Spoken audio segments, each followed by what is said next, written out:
নমস্কাৰ বন্ধু বান্ধৱীসকল, আপোনালোকক স্বাগতম জনাইছো আমাৰ এই ইউটিউব চেনেললৈ। সো বন্ধু বান্ধৱীসকল, ৰেচন কাৰ্ডৰ হিতাধিকাৰীসকললৈ আহি গৈছে ভাল খবৰ হয়। যিসকল ৰেচন কাৰ্ডৰ হিতাধিকাৰী হয় তেওঁলোকৰ কাৰণে এই ভিডিঅ'টো অতিকৈ গুৰুত্বপূৰ্ণ। কেইবাটাও নতুন নিয়ম আহিছে আৰু কিছুমান সামগ্ৰী আপুনি বিনামূলীয়াকৈ লাভ কৰিব, লগতে কিছুমান সামগ্ৰী ইয়াৰ লগত সংযোগ কৰা হৈছে। কি কি সামগ্ৰী এতিয়াৰ পৰা লাভ কৰিব, সো গোটেইখিনি আলোচনা কৰিম আৰু কোনসকল ইয়াৰ পৰা বঞ্চিত হ'ব আৰু কি আপুনি সুবিধা পাব গোটেইখিনি আলোচনা কৰিম। সো ভিডিঅ'টো আৰম্ভ কৰাৰ আগত আপোনালোক সৰু এটা ৰিকুৱেষ্ট, যদি আমাৰ ইউটিউব চেনেললৈ প্ৰথমবাৰ কাৰণে ভিজিট কৰিছে প্লিজ চেনেলটো সাবস্ক্ৰাইব কৰি বেল আইকনটো বজাই দিব আৰু ভিডিঅ'টো এটা লাইক কৰি দিব। গোটেইখিনি আলোচনা কৰিম কোনসকল ব্যক্তি ইয়াৰ পৰা বঞ্চিত হ'ব আৰু এইখিনি সুবিধা আপুনি লাভ কৰিবলৈ হ'লে আপুনি কি কি কাম কৰিব লাগিব মই ভিডিঅ'ৰ শেষত জনাই দিম। সব ভিডিঅ'টো খুবেই গুৰুত্বপূৰ্ণ, আপুনি ভিডিঅ'টো সম্পূৰ্ণ শেষলৈকে চাই থাকিব। যোৱাকালি সংবাদ মেলৰ আগত স্পষ্টভাৱে কোৱা হৈছে যে ৰেচন কাৰ্ডৰ হিতাধিকাৰীসকলৰ বাবে আহি গ'ল ডাঙৰ খবৰ হয়। যিসকল ৰেচন কাৰ্ডৰ হিতাধিকাৰী হয় তেওঁলোকৰ কাৰণে কিন্তু এটা নতুন সোণালী সুযোগ আহিছে আৰু নতুন এটা নিয়ম আহিছে। এতিয়া যি আপোনালোকে 100 টকা দিব লাগে যিবিলাক সামগ্ৰী ক্ৰয় কৰোঁতে, আপোনাৰ যেনেকুৱা চাউল, দালি, নিমখ এইবিলাক যেতিয়া আপুনি ক্ৰয় কৰিব যায় আপোনাৰ ৰেচন কাৰ্ডৰ ৰেচন দোকানীৰ পৰা, যেতিয়া আপুনি এইবিলাক ক্ৰয় কৰিবলৈ যায় তেতিয়া কিন্তু আপোনাৰ 100 টকা দিব লাগে। আৰু এতিয়া যি 100 টকা দি আছে সেইটো টকা কিন্তু দিব নালাগে। কেতিয়াৰ পৰা এইটো আৰম্ভ হ'ব সেইটো মই জনাই দি আছো, আপোনালোকে ভিডিঅ'টো সম্পূৰ্ণ শেষলৈকে চাই থাকিব। আৰু চাউলৰ লগতে চেনি, দাইল, নিমখ আৰু মিঠাতেলৰ লাভ কৰিব বিনামূলীয়াকৈ। প্ৰতিজন ৰেচন কাৰ্ডৰ হিতাধিকাৰীয়ে কিন্তু এইখিনি সুবিধা ল'ব পাৰিব।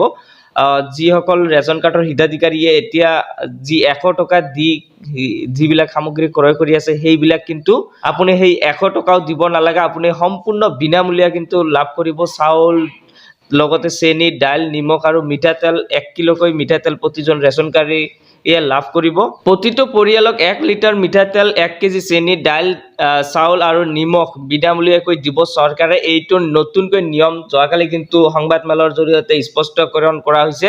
আৰু এইখিনি নিয়ম কিন্তু আপোনাৰ এতিয়াৰ পৰা প্ৰযোজ্য নহয়, এইটো নিৰ্বাচনৰ পিছত বিনামূলীয়াকৈ পাব সকলো ৰেচন।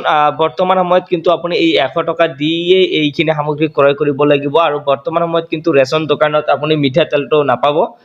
কিন্তু আপোনাৰ নিৰ্বাচনৰ পিছত আমাৰ সমাগত কিন্তু নিৰ্বাচন আহি আছে, যি নিৰ্বাচনৰ পিছতেই কিন্তু আপোনাৰ এই নিয়মটো প্ৰযোজ্য কৰা হ'ব প্ৰতিজন ৰেচন কাৰ্ডৰ হিতাধিকাৰীসকলৰ কাৰণে। এই ডাঙৰ খবৰটো, এই ৰেচন কাৰ্ডৰ যিবিলাক হিতাধিকাৰী আছে তেওঁলোকৰ কাৰণে কিন্তু এই ভাল খবৰটো। নিৰ্বাচনৰ পিছত কিন্তু আপুনি বিনামূলীয়াকৈ চাউলটো পাবই, লগতে চেনি, দাইল, নিমখ আৰু লগতে 1 কিলোকৈ মিঠাতেল আপোনাৰ এটকাও কিন্তু দিব নালাগে, সম্পূৰ্ণ বিনামূলীয়া কিন্তু এইখিনি আপুনি সামগ্ৰী লাভ কৰিব।